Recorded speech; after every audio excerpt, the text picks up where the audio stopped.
இயேசு கிறிஸ்துவின் நாமத்தில் உங்கள் எல்லாருக்கும் என்னுடைய அன்பின் வாழ்த்துக்கள். ஆண்டவரை ஆராதிப்பது எவ்வளோ பெரிய சந்தோஷம் இல்லை.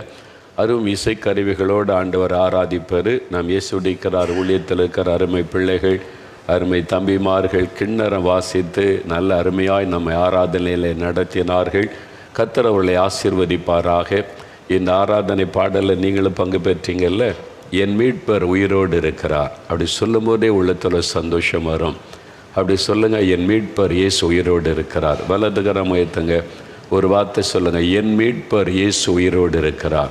என் மீட்பர் இயேசு உயிரோடு இருக்கிறார். என் மீட்பர் இயேசு உயிரோடு இருக்கிறார். அதற்காக ஸ்தோத்திரம். மரித்தோம், சதா காலங்களிலும் உயிரோடு இருக்கிறவர் இயேசு கிறிஸ்து.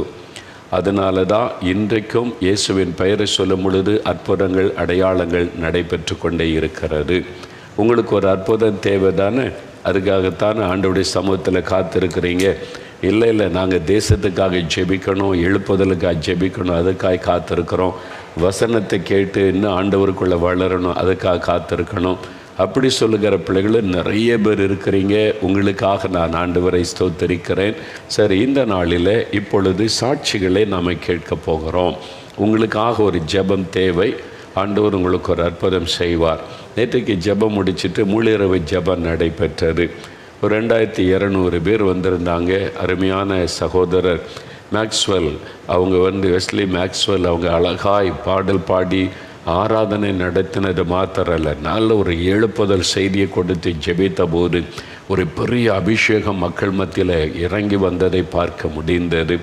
அந்த தேவ மனிதருக்காக நான் ஆண்டவரை துதிக்கிறேன். காலை 4 மணி வரைக்கும் அநேக காரியங்களுக்காக ஜெபித்தோம். ஜெபித்த மக்கள் நிறைய பேருக்கு இயேசு அற்புதம் செய்தார், விடுதலை கொடுத்தார். ஆமாம், அவங்கெல்லாம் இயேசுவை சாட்சி சொல்லி மகிமைப்படுத்தி மகிழ்ச்சியோடு கடந்து போனார்கள். ஆண்டவர் இயேசுடைய பாதபடியில் காத்திருப்பது அவ்வளோ பெரிய சந்தோஷம் பாருங்கள். இப்போவும் நீங்கள் இயேசுடைய பாதபடியில் தான் இருக்கிறீங்க. இல்லை எங்கள் வீட்டில் தானே நாங்கள் இருக்கிறோம் அப்படி சொல்கிறீங்களா? அதுதான் இயேசுடைய பாதபடி. வானம் எனக்கு சிங்காசன, பூமி எனக்கு பாதபடி என்று சொல்லியிருக்கிறார். அவர் அவ்வளோ பெரிய தேவன்.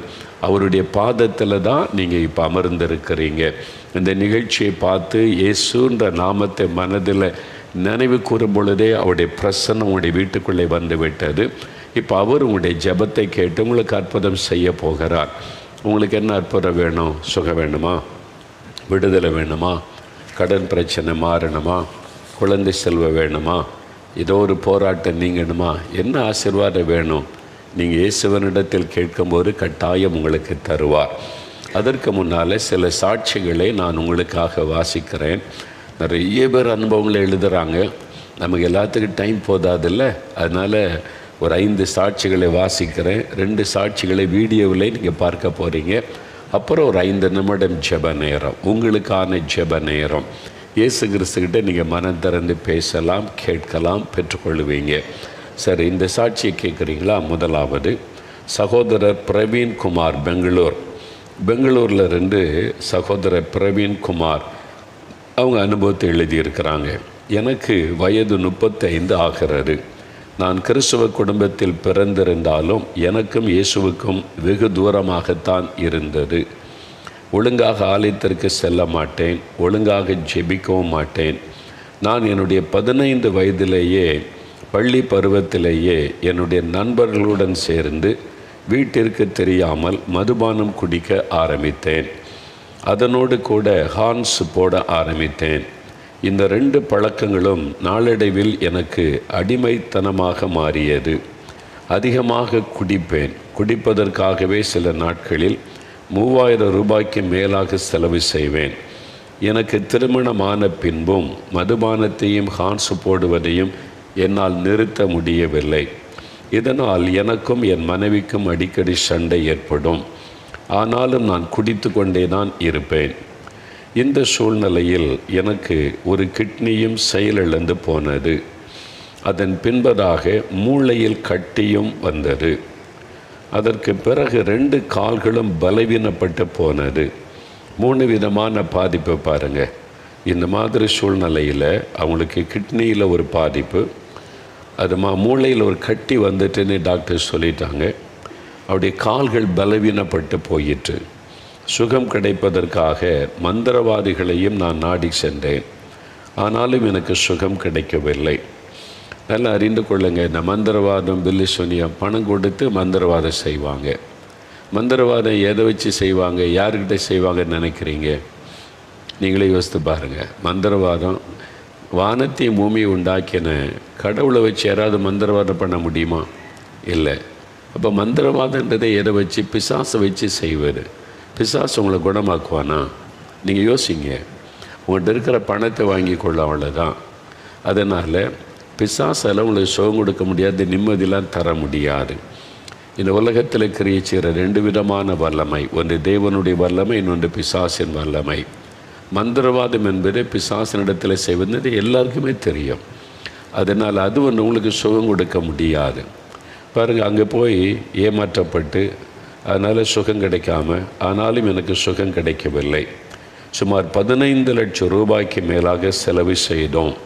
தன்னுடைய சுகத்துக்காக 15 லட்சம் ரூபாய்க்கு மேலே ஆஸ்பத்திரி செலவு, மந்திரவாதி செலவு எல்லாம் பண்ணிட்டாங்க. எந்த பயனும் இல்லாமல் போனது. ஆனாலும் குடிப்பழக்கத்தை முற்றிலுமாக விடவே முடியவில்லை. இந்த சூழ்நிலையில்தான் 2020ஆம் ஆண்டில் ஜெபிக்கலாம் அங்கே நிகழ்ச்சியை நீங்கள் ஆரம்பித்தீர்கள். ஆரம்பத்தில் பார்க்கவே எனக்கு பிடிக்காது. ஆனால் வேறு வழியின்றி பார்க்க ஆரம்பித்தேன். என்னை அறியாமலே ஒவ்வொரு நாளும் நேரலை நிகழ்ச்சியில் நான் என்னுடைய பாவங்களை ஒப்பு கொடுத்து அறிக்கை செய்து ஜெபிக்க ஆரம்பித்தேன். எனக்குள் ஒரு பெரிய மாற்றம் ஏற்பட்டது. அதான் தேவ பிரசன்னம். இயேசுவுடைய பிரசன்னத்தில் வரும்போது அவர் பாவ உணர்வை உண்டாக்குகிறார். அந்த பாவத்தை உணர்த்தி மனம் திரும்ப செய்கிறார். அதுதான் இந்த சகோதரனுக்குள்ளே நடைபெற்றது. நான் ஜெபிக்க ஆரம்பித்தேன். எனக்குள் பெரிய மாற்றம் ஏற்பட்டது. எனக்கு பூரண சுகத்தை கர்த்தர் கொடுத்தார். ஜெபம் ஆரம்பித்த 1 மாதத்திலேயே நான் குடிப்பழக்கத்தையும் ஹான்ஸ் போடுவதையும் நிறுத்திவிட இயேசு எனக்கு உதவி செய்தார். எனக்கு அதன் மீது முற்றிலுமாக வெறுப்பு ஏற்பட்டது. இப்பொழுது அனுதினமும் குடும்ப ஜெபம் செய்கிறோம். ஜெபிக்கவே விரும்பாத நான் தற்போது அதிகாலையிலும் இரவிலும் 2 மணி நேரம் வேதம் வாசிக்கிறேன். தேசத்திற்காக ஜெபிக்கிறேன். எங்கேருந்து எங்கே ஆண்டவர் மாற்றத்தை உண்டாக்குறார் பாருங்கள். 2 மணி நேரம் வேதம் வாசித்து தேசத்துக்காக ஜெபிக்கிறாங்க. ஆண்டவர் அந்த மாற்றத்தை உண்டாக்கி இருக்கிறார். ஒவ்வொரு வாரமும் தவறாமல் ஆலயத்திற்கு செல்கிறேன். என்னை ரட்சித்த இயேசுவுக்கு மகிமை உண்டாவதாக. சகோதரர் பிரவீன் குமார், அவங்களுக்காக நான் ஆண்டவரை துதிக்கிறேன். ஒரு ஆத்மா ரட்சிக்கப்படும் போது எவ்வளோ பெரிய சந்தோஷம் பார்த்தீங்களா? அதுக்கு தான் இவ்வளோ பணம் செலவு பண்ணி இந்த நிகழ்ச்சியை நடத்த காரணம். ஒவ்வொரு ஆத்மாவும் விலையேற பெற்றது. எத்தனை கோடி கொட்டி கொடுத்தாலும் ஒரு ஆத்மாவுக்கு ஈடாகாது. இயேசு ஒரு ஆத்மாவுக்கு ரத்தம் சிந்தி மரித்திருக்கிறார். அந்த ஆத்மா ரட்சிக்கப்படும் போது தான் பெரிய சந்தோஷம். ஆண்டவர் இந்த ரட்சிப்பை கொடுத்ததற்காக நன்றி. ஆண்டவருக்கு ஸ்தோத்திரம். இன்னொரு சாட்சி, சகோதரி ஜெனிஃபர் தேவகுமாரி, திருநெல்வேலியிலிருந்து சகோதரி ஜெனிஃபர் தேவகுமாரி. நல்லா அந்த சாட்சியை கவனிங்க. நீங்கள் தேசத்துக்காக மற்றவங்களுக்காக ஜெபிக்கும் போது உங்களுக்கு என்ன நடக்கும்? நிறைய சாட்சிகளை கேட்டுட்டீங்கல்ல. அப்படி இருந்தும் இன்னும் மற்றவங்களுக்காக ஜெபிக்காமல் இருக்கிறீங்க, தேசத்துக்காக ஜெபிக்காமல் இருக்கிறீங்க. இன்றைக்கி ஒப்பு கொடுங்க. நான் தேசத்துக்காக, எழுப்புதலுக்காக, ஜனங்கள் ரட்சிப்புக்காக, மற்றவங்களுக்காக ஜெபிக்க ஒப்பு கொடுங்க. கடந்த 2021ஆம் வருடம் லாக்டவுன் காலத்தில் நேரலை நிகழ்ச்சி மூலம் நடந்த 21 நாள் தானியேல் உபவாச ஜெபத்தில் உபவாசத்தோடு கலந்து கொண்டு தேசத்திற்காக நான் ஜெபம் செய்தேன். 21 நாள் ஜெபம் முடிந்த பிறகு சில நாட்களில் அதுவரை 10 வருடமாக அடைக்க முடியாமல் கஷ்டப்பட்டு வந்த 15 லட்சம் ரூபாய் கடனை அடைப்பதற்கு ஆண்டவர் ஆச்சரியமாக உதவி செய்தார். அது மட்டுமல்ல, என்னுடைய 13 வயது மகள் 6 மாதமாக ஸ்கின் அலர்ஜியினால் பாதிக்கப்பட்டு மிகவும் கஷ்டப்பட்டு வந்தாள். மருத்துவமனைக்கு சென்று சிகிச்சை பெற்று மருந்துகள் சாப்பிட்டும் முழுவதுமாக சுகமாகவில்லை. இப்படிப்பட்ட சூழ்நிலையில் கடந்த 2022ஆம் வருடம் ஜூன் மாதம் நடந்த அற்புத பெருவிழா நேரலை நிகழ்ச்சியை குடும்பமாய் பார்த்தோம். ஜெப நேரத்தில் என் மகள் தலையில் கை வைத்து இதற்காக ஜெபித்து கொண்டிருந்தேன். நான் ஜெபித்து கொண்டிருந்த அதே நேரத்தில் நீங்கள் என் மகளுடைய பெயரை சொல்லி ஜெசிகா, உன்னுடைய சரும வியாதியை ஆண்டவர் இயேசு மாற்றுகிறார் என்று சொல்லி ஜெபம் செய்தீர்கள். அவள் பெயரையே சொல்லி, அவளுக்கு இருந்த வியாதியை சொல்லி ஜெபித்தீர்கள். அந்த நாளிலிருந்து என் மகளுக்கு 6 மாதமாக இருந்த அந்த ஸ்கின் அலர்ஜி கொஞ்சம் கொஞ்சமாய் மாற ஆரம்பித்தது. இப்பொழுது சரியாகி நல்ல சுகமாகி 7 மாதமாகிறது. என் மகள் நல்ல சுகத்தோடு இருக்கிறாள். தேசத்திற்காக ஜெபித்த போது 10 வருடமாக இருந்த என்னுடைய கடன் பிரச்சனையை மாற்றி என் மகளையும் பெயர் சொல்லி அழைத்து சுகமாக்கின இயேசுவுக்கு நன்றி. நீங்கள் தேசத்துக்காக மற்றவங்களுக்காக ஜெபிக்கும் போது ஆண்டவர் பாருங்கள், கடன் பிரச்சனையை மாற்றுகிறார், வியாதியை குணமாக்குகிறார், சிறையிருப்பை மாறும். என்றால் மற்றவர்களுக்காக ஜெபிப்பது தேவனுக்கு பிரியமான ஒரு ஜெபம். அதனால தான் நம்ம தேசத்துக்காக ஜெபிக்கணும், மற்றவர்களுக்காக கருத்தாய் ஜெபிக்கணும். அடுத்து சகோதரி சித்ரா, சென்னையிலிருந்து ஒரு சகோதரி அவருடைய அனுபவத்தை எழுதியிருக்கிறாங்க. நான் இயேசுவை அறியாத குடும்பத்தில் பிறந்திருந்தாலும் 2015ஆம் ஆண்டில் இயேசுவை சொந்த தெய்வமாக ஏற்றுக்கொண்டேன். 2018இல் எனக்கு இயேசுவை தெய்வமாக அறியாதவருடன் திருமணமும் ஆனது.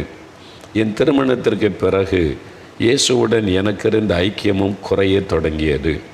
2019ஆம் வருடம் நான் கர்ப்பம் தரித்தேன். எனக்குள் தேவையில்லாத பயங்கள் வந்தது. அசுத்த ஆவி பிடிக்குள் நான் இருப்பது எனக்கு தெரிந்தது. யாரோ என்னிடத்தில் பேசுவதை உணர்ந்தேன். எப்பொழுதும் ஏதோ ஒரு உருவம் என்னுடனே இருந்தது.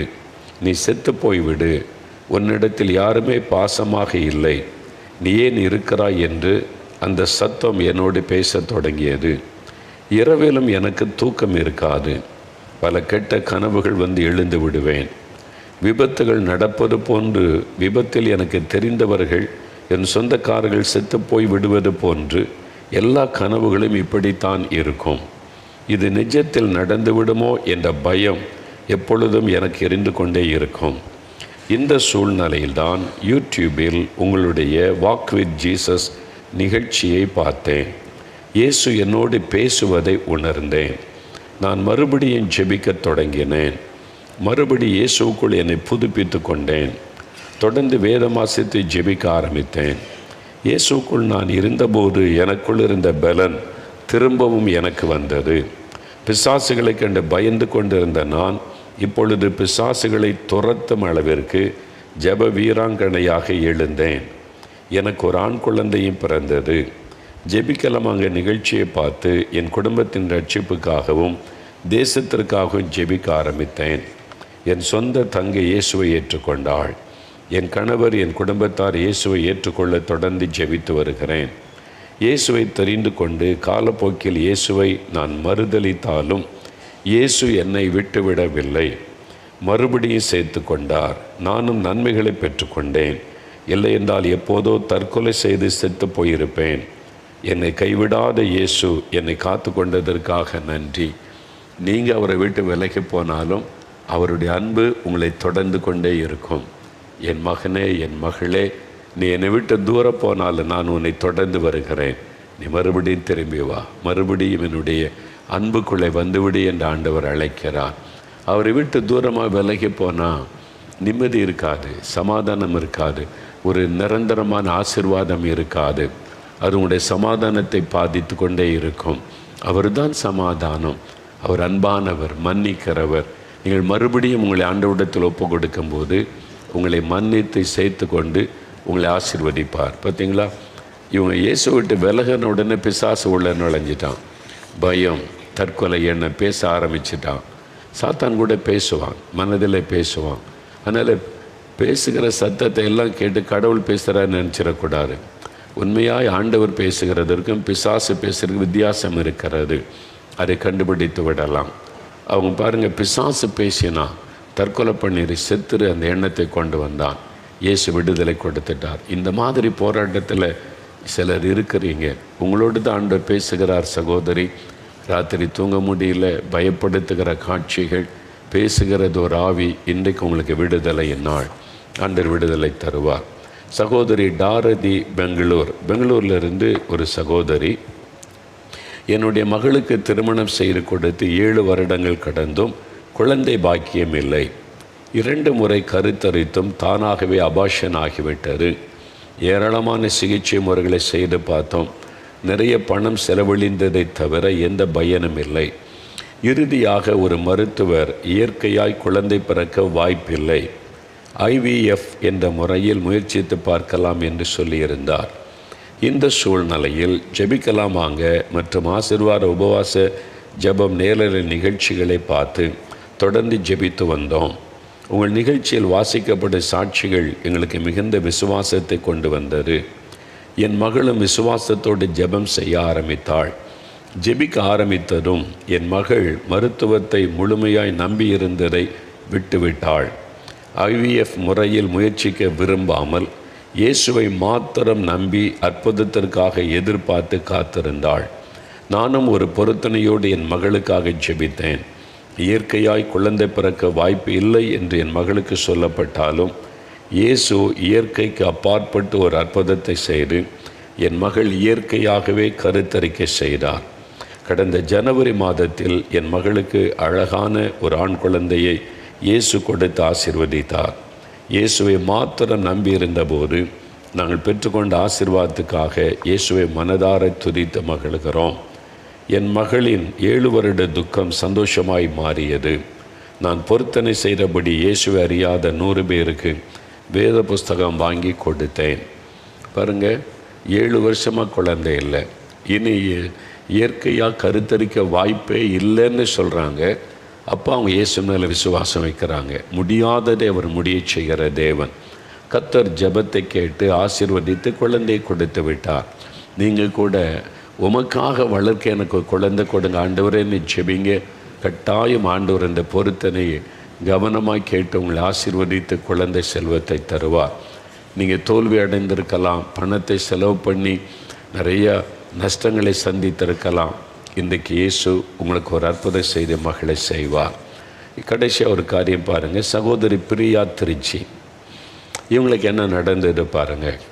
கடந்த வருடம் மே மாதம் இரவு நேரத்தில் எதிர்பாராத விதமாக எனக்கு நடந்த விபத்தில் நான் கீழே விழுந்ததில் என் தலையில் அடிபட்டு சுய நினைவு இல்லாத நிலையில் மருத்துவமனையில் அனுமதிக்கப்பட்டேன். என்னுடைய காது மற்றும் மூக்கில் இரத்தம் நிற்காமல் வந்து கொண்டிருந்தது. காதில் மூக்கில் ரத்தம் அடிந்து கொண்டே இருந்தால் ரொம்ப டேஞ்சரான சூழ்நிலை. அது மாதிரி இருந்தாங்க. என் மூளையில் அடிபட்டு இருக்கிறது, இனி காப்பாற்ற முடியாது என்று என்னை பரிசோதித்து பார்த்த மருத்துவர்கள் சொல்லிவிட்டார்கள். முழுவதுமாய் மருத்துவர்களால் கைவிடப்பட்ட சூழ்நிலையில் என்னுடைய அம்மா 4 மாவடியில் உள்ள இயேசு விடுவிக்கிறார் 24 மணி நேர ஜெப மையத்திற்கு தொலைபேசி மூலம் தொடர்பு கொண்டு ஜெபிக்க கேட்டுக்கொண்டார்கள். அங்குள்ள ஊழியரும் எனக்காக பாரத்தோடு ஜெபித்திருக்கிறார். என் குடும்பத்தாரும் எனக்காக தொடர்ந்து ஜெபித்து கொண்டே இருந்தார்கள். 2 நாட்கள் கழித்தும் சுயநிலைவில்லாமல் இருந்த எனக்குள் கொஞ்சம் கொஞ்சமாக நினைவு திரும்ப ஆரம்பித்தது.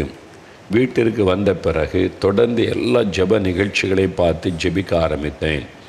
திங்கட்கிழமை காலதோறும் ஒளிபரப்பாகும் குடும்ப ஆசீர்வாத நேரம் ஜெப நிகழ்ச்சியை தொடர்ந்து பார்த்து கொண்டு வந்தேன். நீங்கள் கொடுக்கும் ஆலோசனைகள் எனக்கு மிகவும் பிரயோஜனமாக இருந்தது. கணவன் மனைவி பிரிந்து போகக்கூடாது, ஒருவருக்கொருவர் விட்டு கொடுக்க வேண்டும், மன்னிக்க வேண்டும் என்று பேசுவீர்கள். அதுவரை நானும் என் கணவரும் 8 வருடமாக பிரிந்து வாழ்ந்து கொண்டு வந்தோம். என் குடும்பம் இணைய வேண்டும் என்று நானும் பாரத்தோடு ஜெபம் செய்ய ஆரம்பித்தேன். இப்பொழுது இயேசுவின் இரக்கத்தினால் நானும் என்னுடைய பிள்ளைகளும் என் கணவருமாக சேர்ந்து சந்தோஷமாக வாழ்ந்து வருகிறோம். கடந்த மாதம் மருத்துவமனைக்கு சென்று என் மூளை பகுதியை பரிசோதித்ததில் எல்லாம் நார்மலாக இருக்கிறது, நீங்கள் நல்ல சுகத்தோடு இருக்கிறீர்கள் என்று மருத்துவர்கள் சொல்லிவிட்டார்கள். இப்பொழுது தினமும் 1 மணி நேரம் ஜெபம் செய்கிறேன். கர்த்தருக்குள் மிகுந்த சந்தோஷத்தோடு இருக்கிறேன். பாருங்கள், அடிபட்டு காதில் மூக்கில் ரத்தம், மூளையில் அடிபட்டு விட்டது, இனி அவ்வளோதான்னு சொல்லிட்டாங்க. ஜெபம் எவ்வளோ வல்லமை உள்ளது பார்த்தீங்களா? ஏனென்றால் ஜெபத்தை கேட்கிற தேவன் வல்லமை உள்ளவர்.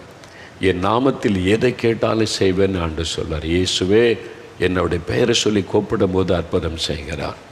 சில சமயத்தில் நம்மளால் ஜெபிக்க முடியாத ஒரு சூழ்நிலை நெருக்கம் வரும். அப்போ யாராவது நமக்காக ஜெபிக்க மாட்டாங்களான்னு தேடுவோம். ஒரு ஜெப உதவி. அதுக்கு தான் 24 மணி நேரமும் ஜெபிப்பதற்கு நாலுமாவடியில் ஒரு ஜெப மையத்தை ஏற்படுத்தி இருக்கிறோம். 24 ஹவர்ஸும் அதில் சகோதரிகள் இருப்பாங்க. நீங்கள் எந்த டைம் ஃபோன் பண்ணாலும் எடுத்து உங்களோட பேசி உடனே ஜெபம் செய்வாங்க. நீங்கள் 2 பேர் ஒருமனப்பட்டு ஜெபிச்சுட்டா இயேசு அற்புதம் செய்வார். உங்கள் கூட ஒருமனப்பட்டு ஜெபிக்க எந்த டைம்லையும் அங்கே சகோதர சகோதரிகள் இருப்பாங்க. நீங்களும் கூட ஜெபிக்கலாம், தொடர்பு கொள்ளலாம் எனி டைம். அதற்கு நீங்கள் தொடர்பு கொள்ள தமிழில் ஆங்கிலத்தில் ஜெபிக்கணுமானா அதுக்கான நம்பர் பாருங்கள், அந்த டெலிஃபோன் நம்பரை குறித்து கொள்ளுங்கள். 24 மணி நேரமும் எப்பவும் அங்கே ஆட்கள் இருப்பாங்க ஜெபத்துக்காக. அந்த மாதிரி ஜெபிக்கும் போது தான் பாருங்கள் பெரிய அற்புதம் செய்து பிரிந்திருந்த 8 வருஷமாக பிரிந்திருந்த குடும்பத்தை கர்த்தர் இணைச்சிட்டார். கணவன் மனைவி இப்போ பிள்ளைகளாக சேர்ந்து எவ்வளோ பெரிய ஆசீர்வாதம் பார்த்தீங்களா? இதுதான் இயேசு. அவர் சமாதானத்தின் தேவன், பிரிவினைகளை மாற்றி சமாதானத்தை உண்டு பண்ணுகிற தேவன். இப்போ அவங்க தேசத்துக்காக ஜெபிக்கிறவங்கள மாற்றி விட்டார். இதே மாதிரி அற்புதங்கள் உங்கள் வாழ்க்கையில் இயேசு செய்வார். சரி, அதுக்கு முன்னால் 2 சாட்சிகளை நீங்கள் வீடியோவில் பார்க்க போகிறீங்க. ஒன்று, சகோதரி தேசனா இலங்கை தேசத்தில் புத்தளம் என்கிற இடத்திலிருந்து அவங்களுக்கு இயேசு செய்த அற்புதத்தை உங்களோட பகிர்ந்து கொள்ள போகிறாங்க. அந்த சாட்சியை நீங்கள் பாருங்கள். அவங்க எப்படி சுகத்தை பெற்றுக்கொண்டாங்க, இயேசு எப்படி அவங்களுக்கு அற்புதம் செய்தார், அதை பார்க்கும்போது உங்களுக்குள்ளே ஒரு விசுவாசம் வரும். நீங்களும் அற்புதத்தை பெற்றுக்கொள்வீங்க. சகோதரி தேசனா ஆண்டவர் பாருங்கள், இந்த மகளுக்கு எவ்வளோ பெரிய அற்புதம் செய்திருக்கிறார்ல. 15 வருஷம் தலைவலி, தலையை தொடக்கூட முடியாது, அந்த அளவுக்கு வலி. ஆனால் இந்த மாதிரி செய்தியெல்லாம் கேட்க விருப்பம் இல்லை. அவருடைய தாயார் கட்டாயப்படுத்தி உட்கார வச்ச போது தேவ பிரசன்னம் தொட்டார். ஆண்டவருடைய பிரசன்னத்துக்குள்ளே வந்துட்டா அவ்வளோதான். அந்த தொடுதல், அதனால தான் ஒரு உணர்வு, மனம் திரும்புதல் உண்டாகி அந்த மகள் மனம் திரும்பின உடன் வியாதியிலிருந்து விடுதலை பாருங்கள். 15 வருஷ வியாதி மறைந்தது. லைஃப் சேஞ்ச் அது சொல்லுகிறா பாருங்கள். இப்போது செல்ஃபோனெல்லாம் அவசியத்துக்கு மட்டும் பயன்படுத்துகிறேன், நேரத்தில் வீணாக்குவதில்லை, வேதம் வாசிக்கிறேன், ஜெபிக்கிறேன். எவ்வளோ பெரிய சந்தோஷம். வாலிப நாட்களில் இயேசுவோடு இருப்பதாங்க சந்தோஷம். அவருக்கு உங்களுடைய வாழ்க்கையை ஒப்பு கொடுத்து அவரோடு பேசி பழகி நெருக்கமாக வாழ ஆரம்பிச்சிட்டிங்கன்னா உங்களுடைய வாழ்க்கை எப்போவுமே சந்தோஷமாக இருக்கும். இன்றைக்கி அநேக வாலிப பெண் பிள்ளைகள், வாலிப தம்பிமாரோடு ஆண்டவர் பேசுகிறார். உங்களுக்கு ஒரு விடுதலை நாள் இது. இன்னொரு சாட்சியை கேட்ட பிறகு நாம் ஜெபிக்க போகிறோம். குட்டி பிள்ளைகளாக இருக்கிறீங்களா? சின்ன பிள்ளைகள்லாம் நான் ஜெபம் பண்ண ஆண்டவர் கேட்பாரா? நீங்கள் ஜெபம் பண்ண பெரிய அற்புதம் நடக்கும் தெரியுமா? இன்றைக்கி நீங்கள் ஜெபிக்கும் போது உங்கள் வீட்டில் பெரிய அற்புதம் நடக்க போகிறாரு. எப்படி சொல்கிறீங்க அப்படின்னு கேட்குறீங்களா? ஒரு குட்டி பிள்ளை சாட்சி சொல்ல போகிறாங்க. அவங்க ஜெபித்த போது என்ன நடந்துச்சு, அவங்க வீட்டில் ஒரு பெரிய அற்புதம் நடந்தது, அதை பற்றின ஒரு சாட்சியை நம்ம கேட்க போகிறோம். சகோதரி ரோசரினா சென்னையிலிருந்து அவங்க சொல்கிற சாட்சியை கவனமாக கேளுங்க. குட்டி பிள்ளைகள், உங்கள் ஜெபத்தை ஆண்டவர் கேட்பதற்கு ரொம்ப ஆயத்தமாக இருக்கிறாங்க. உங்கள் ஜெபத்துக்கு உடனே ஏசப்பா பதில் தருவாங்க. ஏன்னா நீங்கள் விசுவாசத்தோட கருத்தாக ஜெபிக்கிறவங்க. அதனால் உங்கள் வீட்டில் யாராவது வியாதிப்பட்டிருக்கிறாங்க, பலவீனப்பட்டிருக்கிறாங்க, அவங்களுடைய சுகத்துக்காக ஜெபிக்கணும். நீங்கள் கை வைத்து ஏசப்பா சுகமாக்குங்க, இயேசுவின் நாமத்தில் சுகம் உண்டாகட்டும் அப்படி ஜெபிச்சிட்டிங்கன்னா அற்புதம் நடந்துடும். அதுக்கு அந்த வல்லமைக்கு என்ன காரணம்? அந்த குட்டி பாப்பா பார்த்திங்களா, ஜபாரியில் போய் ஜெபம் பண்ணுறாங்க. முதல்ல தனியாக ஏசப்பாட்ட போய் ஜெபம் பண்ணி பேசிட்டு அப்புறம் தாயார் மேலே கை வைத்து ஜெபம் பண்ணாங்க. அப்போ நீங்கள் டெய்லி தனியாக ஏசப்பாக்கிட்ட பேசணும். நம்முடைய படிப்பு ஞானம் சுகத்துக்காக மாத்திரம் இல்லை. என்ன மாதிரி நிறைய சின்ன குழந்தைகள் இருக்காங்க இந்தியாவில், உலகத்தில், எங்கள் தேசத்தில். அவங்கெல்லாம் கூட உண்மை அறிந்து கொள்ளணும், நல்ல சுகமாக இருக்கணும், ஆபத்து இல்லாமல் இருக்கணும், அவங்கள ஆசீர்வதிக்கணும்னு சொல்லி எல்லாருக்காக ஜெபிக்கணும். நம்ம தேசத்தில் நிறைய குடிச்சு அதனால் தகப்பனார் குடிக்கிறதுனால குட்டி பிள்ளைகள் தான் ரொம்ப பாதிக்கப்படுறாங்க. இந்த மாதிரி குடிகாரங்கள்லாம் ரட்சிக்கப்படணும் ஏசப்பா அப்படின்னு கருத்தாக ஜெபிக்கணும். டாஸ்மாக் கடைலாம் மூடணும். இந்த சாரை கடை இருக்கிறதுனால நிறைய குடும்பத்தில் குட்டி பிள்ளைகள் பாதிக்கப்படுறாங்க. ஏசப்பா இதெல்லாம் மாற்றுங்க அப்படி ஜெபிக்கும் போது ஏசப்பாவுக்கு ரொம்ப பிரியம். ஜெபிப்பீங்களா? சரி, இப்போ நீங்கள் ஜெபிக்க போகிறீங்க. ஜெபிப்பதற்கு ஒரு 5 நிமிட நேரம். இந்த சாட்சியெல்லாம் கேட்டிங்கள, உங்களுக்கும் இன்றைக்கு ஏசு அற்புதம் செய்ய ஆயத்தமாக இருக்கிறார். உங்கள் வீட்டில் உங்கள் பக்கத்தில் தான் இருக்கிறார். எனக்கு ஒரு விடுதலை வேணும், இந்த குடிப்பழக்கம் போதை பொருட்களை பயன்படுத்துகிற பழக்கம், இதிலேருந்து எனக்கு ஒரு விடுதலை வேணும், மெய்யான சமாதானம் வேணும்னா இருதயத்தில் கை வைத்து, இயேசுவே என் பாவங்களை மன்னியும், உம்முடைய இரத்தத்தினால் என் இருதயத்தை கழுவும், என் உள்ளத்தில் நீங்கள் வந்து வாசம் பண்ணி எனக்கு பரிசுத்தத்தை கொடுங்க, இந்த பாவத்தில் இந்த விடுதலை கொடுங்கன்னு ஜெபிச்சிங்கன்னா இப்போ அவருடைய இரத்தத்தின் வல்லம் உங்களுக்குள்ளே இறங்கி உங்களுக்கு ஒரு விடுதலை உண்டாகும். வியாதி உள்ள இடத்துல கை வைத்து கொள்ளுங்க. எந்த இடத்துல சுக வேணுமோ கரம் வைத்து கொண்டு, இயேசுவே என்னை சுகமாக்குங்க, இயேசுவே என்னை தொடுங்க, இயேசுடைய பெயரை சொல்லணும். அது மாதிரி உங்கள் வீட்டில் மற்றவங்க வியாதிப்பட்டு நீங்கள் ஜெபிக்கிறாருன்னா கை வைத்து, இயேசு கிறிஸ்துவின் நாமத்தில் சுகம் உண்டாகட்டும், இயேசுவே சுகப்படுத்துங்க, இயேசுவின் நாமத்தை சொல்லி பெயரை சொல்லி நீங்கள் ஜெபிக்கணும். சரியா? பிசாசின் போராட்டம் இருக்குதுன்னா இயேசுவின் நாமத்தில் இந்த பிசாசின் கிரியைகளெல்லாம் அழிக்கப்படட்டும், எங்கள் வீட்டுக்குள்ளே இயேசுடைய ரத்தத்தை தெளித்து நாங்கள் ஜெபிக்கிறோம், ஆண்டவரே இந்த பிசாசின் கிரியை அழிக்கப்படட்டும், அப்படி ஜெபிக்கணும். ஜெபிக்கிறீங்களா? அப்படியே கண்களை மூடுங்க, சரீரத்தில் கை வைத்து கொள்ளுங்க, வியாதி உள்ள இடத்துல வலி உள்ள இடத்துல கரம் வைத்து கொள்ளுங்க. அப்படியே கண்களை மூடி, முடிந்தால் முழங்கால் படியிட்டு கொள்ளுங்க, முடியாவிட்டால் உட்கார்ந்தே கண்களை மூடி எண்ணம் சிதறாமல் இருக்கும்படி இயேசுவின் நாமத்தில் எனக்கு சுகம் உண்டாகட்டும், இயேசு கிறிஸ்துவின் நாமத்தில் விடுதலை உண்டாகட்டும், இயேசுவே சுகம் ஆக்கும். சொல்லுங்கள், இயேசுடைய பெயரை சொல்லுங்கள். குட்டி பிள்ளைகள் சொல்லுங்கள், குட்டி பிள்ளைகள் கரம் வைத்து ஜெபம் பண்ணுங்க. இயேசப்பா அவங்களுடைய ஜெபத்தை கேட்குறாங்க, சுகம் கொடுக்குறாங்க, விடுதலை கொடுத்து கொண்டு இருக்கிறாங்க. ஜெபம் கேட்கப்படுகிறது. ஜெபம் பண்ணுங்க, ஜெபம் பண்ணுங்க. உங்கள் அப்பாவுக்காக அம்மாவுக்காக ஜெபம் பண்ணுங்க. உங்கள் வீட்டில் தாத்தா பாட்டிக்காக ஜெபம் பண்ணுங்க. இயேசப்பா அவங்களுடைய ஜெபத்தை கேட்டு விடுதலை தர்றாங்க. இப்போ உங்களுடைய அற்புதத்தை பெற்றுக்கொள்கிறீங்க. இயேசுவே உமக்கு ஸ்தோத்திரம், இயேசுவே என்னை தொடும்.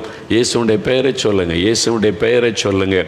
நீங்கள் சொல்ல சொல்ல தான் ஆண்டவருடைய வல்லமை இறங்கி கொண்டு இருக்கிறது, ஆண்டவருடைய தள்ளும்புள்ள கரம் தொட்டு கொண்டு இருக்கிறது. இயேசு கிறிஸ்துவின் நாமத்தில் உங்களுக்கு சுகம் உண்டாகிறது.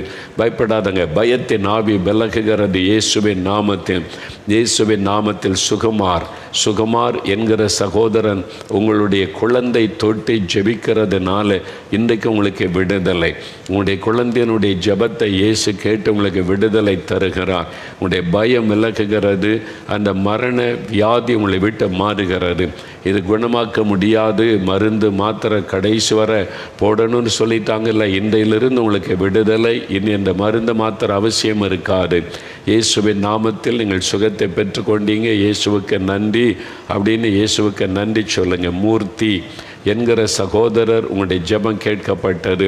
ஆண்டவருடைய கரம் உங்களை தொட்டு குணமாக்குகிறது. ஆண்டவருடைய வல்லமை உங்களுடைய நரம்பு மண்டலத்தை தொட்டு குணமாக்குகிறது. நரம்புகள் பலவீனப்பட்டு பாதிக்கப்பட்டு இருக்கிறீங்க, இயேசுடைய வல்லமை நரம்புகளுக்குள் இறங்கி உங்களுக்கு விடுதலை கொடுக்கிறது. இயேசுவுக்கு நன்றி என்று ஆண்டவரை மகிமைப்படுத்துங்க. இயேசுவின் தழும்புகளால் குணமாகிறீங்க. ஜெபிங்க, இயேசுவின் நாமத்தை சொல்லுங்கள். இயேசுவின் நாமத்தில் சுகம், இயேசுவின் நாமத்தில் விடுதலை. அப்படி சொல்லுங்கள், அப்படி சொல்லுங்கள், வாய் திறந்து சொல்லுங்கள். உடனே உங்களுக்கு விடுதலை உண்டாவதையும் சுகம் உண்டாவதையும் நீங்கள் காண்பீங்க. ஸ்டெஃபி என்கிற மகள், ஆண்டவருடைய கரம் உன்னை தொடுகிறது மகளே. உன் கண்ணில் பிரச்சனை, வாலிப வயதில் என் கண் இப்படி பாதிக்கப்பட்டு விட்டது, இயேசுவே எனக்கு சுகம் கொடுங்க நீ ஜெபிக்கிற மகளே, ஆண்டவருடைய வல்லமை தொட்டு உன் கண்களில் இருக்கிற பிரச்சனையை மாற்றி சுகம் தருகிறது. இயேசு உனக்கு கண்களை புது கண்களாய் மாற்றுகிறார். இனி பாவம் செய்யாதபடிக்கு ஆண்டவருக்கு பிரியமானதை செய்ய உன்னை அர்ப்பணித்துக்கொள். ஆண்டவருடைய கரம் தொட்டதற்காக இயேசுவுக்கு நன்றி என்று சொல் மகளே. கர்த்தரப்படி கொடுக்கிற விடுதலை சுகத்திற்காக உமக்கு நன்றி என்று உம்மை துதிக்கிறோம். உமக்கு நன்றி செலுத்துகிறோம் அப்பா, உமக்கு நன்றி. விஜயகுமாரி என்கிற மகள், உங்களுடைய சரீரத்தில் எலும்புகளில் ஜாயிண்டுகளில் உண்டாகிற வலியினால் இயேசுவே இவங்களுக்கெல்லாம் அற்புதம் செய்திருக்கிறீங்க, எனக்கும் ஒரு விடுதலை தாங்கன்னு ஜெபிக்கிறீங்க. இயேசு உங்களுடைய விசுவாசத்தை கனப்படுத்தி உங்களை சுகமாக்குகிறார். சுகத்திற்காக ஆண்டவருக்கு ஸ்தோத்திரம்னு சொல்லுங்கள். நிறைய பேருடைய சரீரத்தில் இருக்கிற வலிகள் இன்றைக்கு மறைகிறது. தலையிலே காணப்படுகிற வலிகள், எலும்புகளிலே காணப்படுகிற வலிகள், வயிற்று பகுதியிலே காணப்படுகிற வலிகள், கர்ப்பப்பை பகுதியிலே உண்டாகிற வலிகள், இயேசுவின் இயேசுவின் நாமத்தில் மறைகிறது. கிட்னியிலே உண்டாகிற வலிகள் மறைகிறது. தலையிலே காணப்படுகிற வலிகள் மறைகிறது. ஜாயிண்ட்டுகளிலே காணப்படுகிற வலிகள் இயேசுவின் நாமத்தில் மறைகிறது. சுகத்தை பெற்றுக்கொள்ளுகிறீங்க. இயேசுவே ஸ்தோத்திரம்னு சொல்லுங்கள். வாய் திறந்து இயேசுவே ஸ்தோத்திரம், என்னை தொட்டதற்காக, விடுதலை சுகம் தந்ததற்காக நன்றி. அப்படியே ஜெபம் பண்ணுங்க. வேலைக்காக ஜெபிங்க. வேலை தேவைன்றவங்க எனக்கு ஒரு நல்ல வேலை கொடுத்து ஆசீர்வதின்னு கேளுங்க. கடன் பிரச்சனை மாற்றி கொடுங்கன்னு கேளுங்க. பிள்ளைகளுடைய திருமண காரியத்தை வாய்க்க பண்ணுங்க ஆண்டவரேன்னு சொல்லுங்க. கற்பத்தின் ஆசீர்வாதம் உண்டாகட்டும். தடைகள் மாறி கற்பத்தின் ஆசீர்வாதம் உண்டாகட்டும். பிஸ்னஸ் ஆசீர்வதின்னு கேளுங்க. படிக்கிற பிள்ளைகள் எக்ஸாமில் பெரிய வெற்றியை அடையும்படி பிள்ளைகள் ஆசீர்வதிங்க. ஞானம் ஞாபக சக்தியை கொடுங்க. படிக்கிற பிள்ளைகளுக்கு பெரிய ஜெயம் கொடுத்து ஆசீர்வதிங்க. ப்ரொமோஷனுக்காக சிலர் ஜெபிக்கிறீங்க. கர்த்தர் தடைகளை மாற்றி ப்ரொமோஷனுக்கு வழிகளை திறந்து தருகிறார். கர்த்தர் உங்களை உயர்த்துகிறார். ஆண்டவருக்கு நன்றி சொல்லுங்க. உங்களுடைய ஜெபம் கேட்கப்பட்டது. வழக்கு உங்களுக்கு விரோதமாய் போய் வழக்கு, அதனாலே பாதிக்கப்பட்டு நான் இப்படி நிந்தை அவமானம் வேதனைக்கு நடுவில் இருக்கிறேனே, கர்த்தர் எனக்கு நீதி செய்யணுமே நீ ஜெபிக்கிறீங்க. வெகு நாள் தாமதிக்கிற அந்த வழக்குக்கு முடிவை கொடுத்து தேவன் உங்களுக்கு ஜெயம் கொடுத்து உங்களுக்கு நீதியை விளங்க பண்ணுகிறார். விசுவாசத்தோடு ஆண்டவரை துதித்து மகிமைப்படுத்துங்க. ஆண்டவருடைய கரம் தொட்டதற்காக நன்றி. பொல்லாத ஆவிகள், பயத்தின் ஆவிகள் விலகட்டும். மந்திர பெலிசோனிய கிரியைகள் இயேசுவின் நாமத்தில் அழியட்டும். ஆண்டவரை இந்த பாதிப்பை உண்டாக்குற பொல்லாத ஆவியினுடைய கிரியைகள் இயேசுவின் நாமத்தில் அழிக்கப்பட்டு போகட்டும். ஆறுமுகம், உங்களுக்கு விரோதமாய் செய்யப்பட்ட மந்திரவாத பெலிசோனிய கிரியைகள் அழிக்கப்படுகிறது. உங்களை விட்டு ஒரு ஆவி வெளியேறுவதை நீங்கள் உணர்கிறீர்கள். அந்த மந்திர பெலிசோனியத்தில் கிரியை செய்த ஆவி அழிக்கப்படுகிறது. இயேசுவை கூப்பிட்டதனால உங்களுக்கு விடுதலை. அந்த இயேசுவை உறுதியாய் பற்றி கொள்ளுங்கள். இனி அது உங்களை தொந்தரவு செய்யாதபடி அவர் உங்களை பாதுகாத்து நடத்துவார். கர்த்தரப்படி செய்த அன்பிற்காக உமக்கு ஸ்தோத்திரம் என்று துதிக்கிறோம். இப்போ அப்படியே வலதுகரம் வைத்தங்க. இயேசுவே ஸ்தோத்திரம்னு சொல்லுங்கள். இயேசுவே உமக்கு நன்றி. என் ஜெபம் கேட்கப்பட்டது. சுகம் கொடுத்தீங்க, ஆசீர்வதித்தீங்க. நன்றி. ஒவ்வொருவருக்கு அற்புதம் செய்த தேவனுக்கு ஸ்தோத்திரம் என்று உம்மை துதிக்கிறோம். அப்பா, உமக்கே மகிமை செலுத்துகிறோம். இயேசு கிறிஸ்துவின் நாமத்தில் ஜெபிக்கிறோம் பிதாவே. ஆமேன், ஆமேன். ஆண்டவர் ஜெபத்தை கேட்டு அற்புதம் செய்து விட்டார். ஆண்டவருக்கு ஸ்தோத்திரம்.